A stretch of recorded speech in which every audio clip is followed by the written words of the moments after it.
Hi there, this is Girly Journey, and I am journaling my 300-mile section hike of the Pacific Crest Trail here in Washington State. It's my first time going on a long distance hike, so I want to keep record for myself and my friends primarily about what I did when I started out and how I experienced things along the way.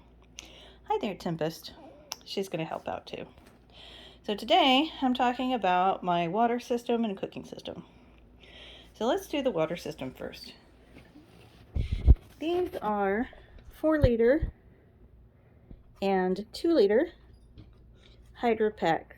Now these have become extremely popular design. These big, sturdy, collapsible water bags that can hold quite a bit of water and then fold up very small when they're not in use. I like them a lot.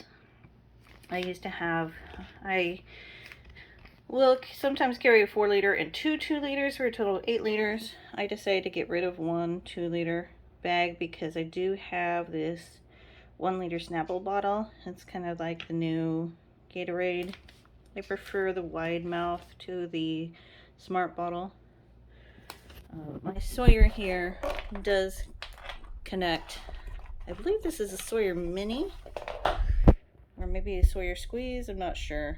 I'm a little confused. It's not the is it the micro? Oh, it is the micro squeeze. I've heard problems about these clogging up.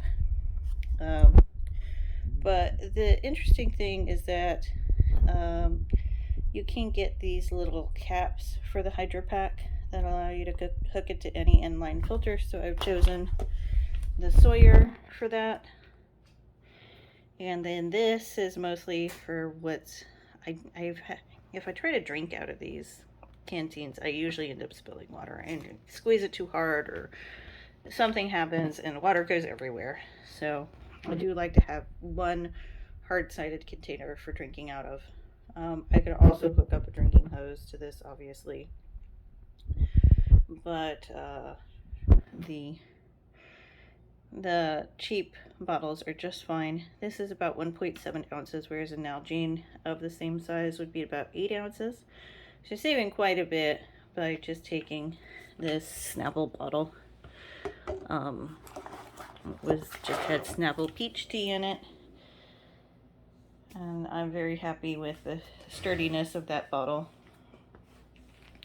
Now for my food kit, this is an Optimus pan that I've had for ages.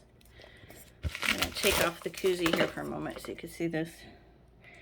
It came as a kit with a little frying pan lid, but it will not give up this pan because this heat sink thing will make it work basically like jet boil.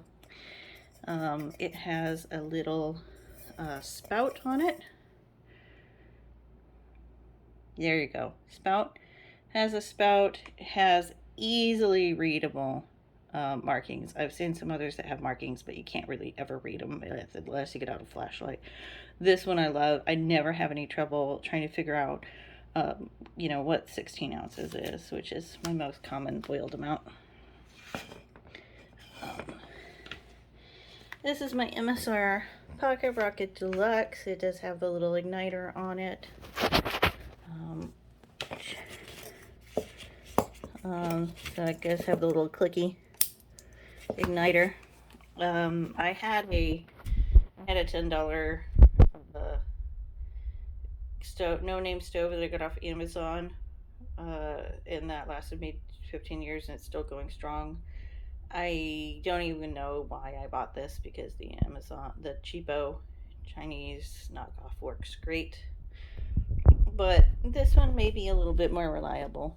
But I had no problems with the cheap one. So if you just want to buy the $10 stove, that's the equivalent from Amazon. I recommend that one, or the BRS stove. The BRS stove gets tons of good reviews. I constructed this koozie myself from just some reflective packing material I found in one of my shipments. This, I don't know if I'm taking this or not, but this is designed to put my little dehydrated meals in and keep them extra warm while they're rehydrating. The bowl is kind of new. I don't typically eat out of bowls.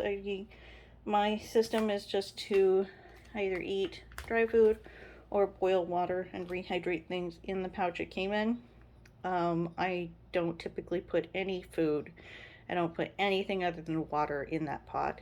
And so it pretty much means that I don't have any food to pour out into another dish. So what I use this for mostly is for scooping water out of streams and lakes to pour in here, because I don't know if you've ever tried to fill one of these up by just kind of scooping. It's kind of slow, it's kind of hard, it kind of takes forever.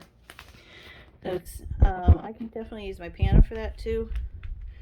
But I'm gonna try the bowl and see how that works out. I like the shape. Oh, I remember. The one thing that I do need it for is the ramen. It is the perfect ramen bowl. So there is one thing that I do have to rehydrate that doesn't stay in its original package, and that is ramen. And this is the perfect shape for ramen. Yay! You'll notice there's 2 canisters here. It's a little weird because that's a month's worth of fuel, but I only come to resupplies once a week, and the first 2 resupply spots I go to do not have isobutane. Isobutane is not to be shipped air. So if I just want to ship regular packages, I can't put isobutane in it, or else I have to go through some sort of procedure for shipping flammable liquids, and I don't want to deal with that. But hopefully, I'll only have to carry the 2 packages for about a week or so, and then be able to get rid of the first one. And that is a wool bandana. I know it's a little weird to include it with my mess kit, but honestly, it's not really a garment. I do have a buff that I wear separately. This one is more of like a cleanup rag. And I do pack it with my mess kit so that the metal things don't clang and rattle against each other, because that would drive me bananas. BANANAS. And here is a little scrubby thing and a little cup. Those are kind of last minute additions and may get removed again, depending on how I'm feeling. But I'll probably include them at first, and if I don't like them and don't use them, they'll probably get chucked into a hiker box. So that is my food and water.